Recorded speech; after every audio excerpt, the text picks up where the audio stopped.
How you doing? Well, it's midsummer in Riverport. Well, summer basically just started because it pretty much rained the entire month of July. Been trying to keep up with the Bowie. Anyway, don't really have a Rover project to talk to you about.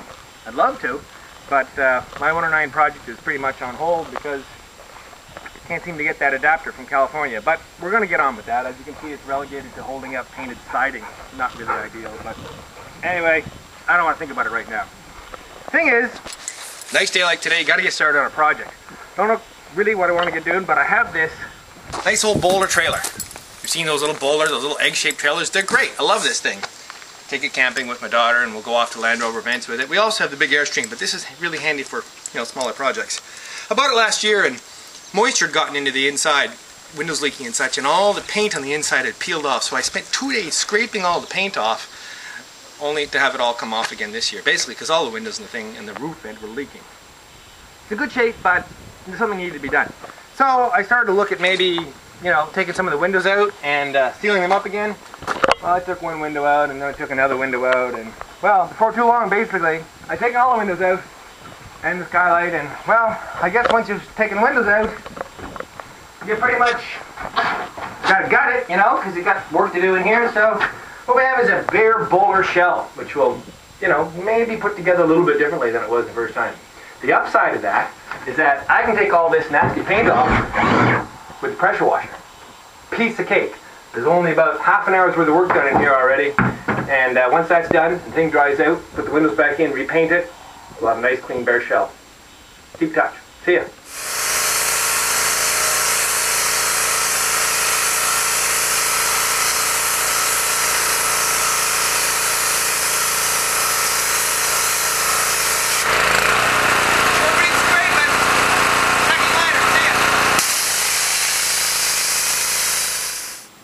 Really miserable work. Sanding fiberglass in the hot sun, no fun at all. But I'll show you how I'm getting it done.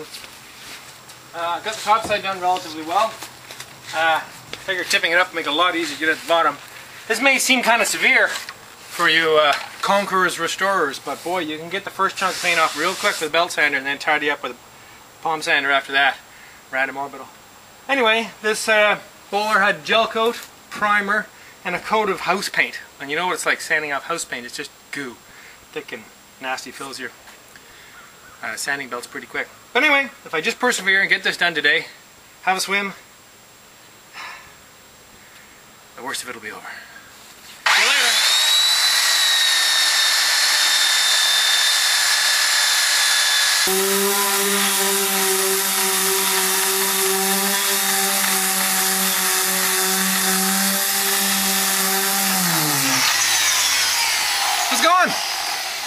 Gotta be one of life's less rewarding projects, sanding fiberglass, but it's coming out okay.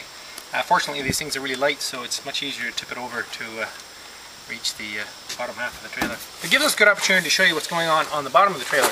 If you tuck down a little bit here, you can see the frame on this thing is pretty lightweight. It's a 1 or 1.5 by 3 inch hollow section tube.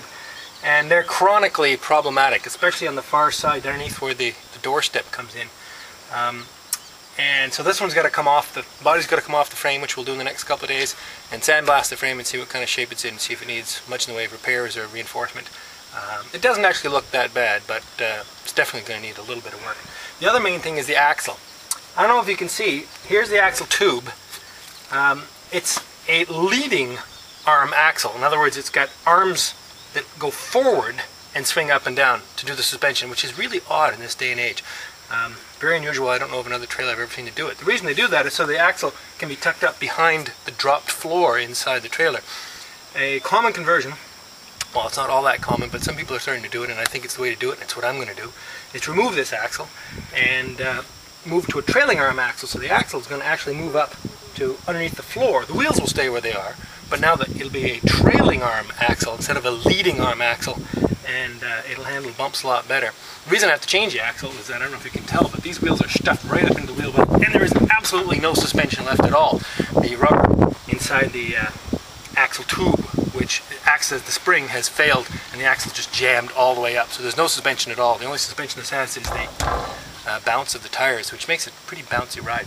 So new axle, fix up the frame, finish sanding it, get it painted, get the windows back in, and we'll pretty much have a trailer we can actually start to use again, which is good news for my kids, let me tell you. Anyway, check in later. See ya.